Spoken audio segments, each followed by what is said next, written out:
रहेंगे और खबरों पर भी। इस बीच पूर्व मुख्यमंत्री रमन सिंह ने भूपेश सरकार पर हमला बोला। आरोप लगाया गया सरकार अस्थायी डीजीपी कैसे बना रही है।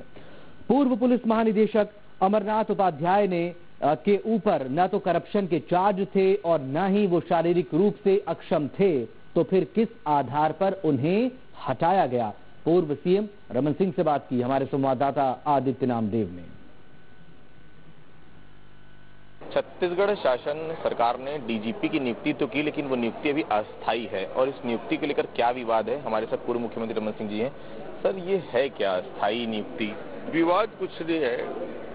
हमारा आग्रह यही रहता है कि जो भी काम कायदा कानून से हो, नियम कायदे से हो, सुप्रीम कोर्ट ने जो दिशा निर्देश दिए उसके तहत हो, यूपीएससी से उसका कन्फर्मेशन हो और सुप्रीम कोर्ट का जो फैसला आया है उस फैसले में यही हुआ है कि डीजी को अस्थायी रूप से नियुक्त करने का अधिकार नहीं है, चालू प्रभार देने का नहीं देना चाहिए और उसको जब तक वर्तमान डीजीपी उसके खिलाफ कोई क्रिमिनल ऑफेंस ना हो, कोई आपराधिक मामले दर्ज ना हो, उस डीजी के खिलाफ गंभीर रूप से अस्वस्थ ना हो जाए या कोई आपराधिक प्रकरण में लिप्त ना हो, इस कंडीशन में ही उस डीजी को हटाया जा सकता है। सामान्यतः नहीं हटाया जा सकता और इसलिए उनके दिशा निर्देश का पालन होना चाहिए। कायदे कानून से करिए, आपकी सरकार है, इतनी हड़बड़ी क्या है। यूपीएससी में 4 नामों का पैनल भी देना पड़ता है सर, ये भी नियम है, आप ऐसा नहीं बना।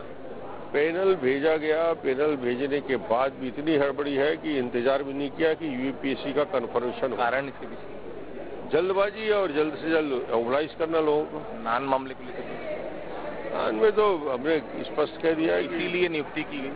हड़बड़ी में सब काम हो रहे हैं कि सवालों के घेरे में।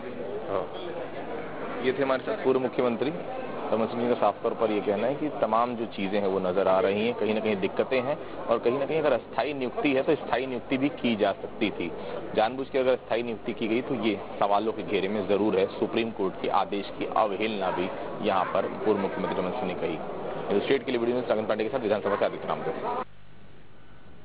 आदित्य नामदेव हमारे संवाददाता लगातार हमारे साथ रायपुर से बने हुए हैं। आदित्य, क्या इस सवाल का सरकार के पास कोई जवाब है?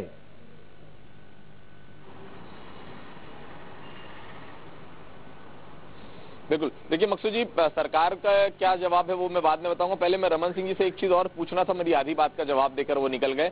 इसी तरह आपको याद है विश्वरंजन जी को भी हटाया गया था। मकसूद जी, आपने भी छत्तीसगढ़ को बहुत नजदीक से देखा है। डीजीपी थे उस वक्त। अचानक सरकार को हटाना था तो एएन उपाध्याय को डीजी बना दिया गया था, विश्वरंजन जी को हटाकर। बिल्कुल, जब आपने किया था तो सब कुछ सही था, अब ये सरकार ने किया। वही मैंने फिर वही बोला, जब आप पक्ष में रहते हैं तो आपकी सोचने समझने की शक्तियां और सोचने समझने का ढंग अलग तरीके से होता है। जब आप विपक्ष में होते हैं तो आपके लिए वही चीजें गलत हो जाती हैं और जो पहले चीज आपके लिए सही होती है। अभी देखिए, सरकार का विशेषाधिकार होता है बिल्कुल किसी को भी नियुक्त करना, लेकिन हाँ, ये बात बिल्कुल सही है।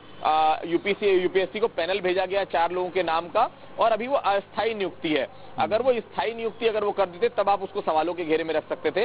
अस्थायी रूप से पुलिस महानिदेशक तब तक बनाया गया है, वो उसमें ऑर्डर में साफ तौर पर लिखा है, मतलब उनकी स्थायी नियुक्ति नहीं है। और स्थायी नियुक्ति तभी होगी जब यूपीएससी उनके नाम को क्लियर कर देगा। यूपीएससी में 4 नाम सरकार की तरफ से भेजे गए और वो 4 में से किसी का एक का नाम तय होकर आना, और क्योंकि सीनियरिटी पुलिस महानिदेशक के तौर पर इन्हीं की है।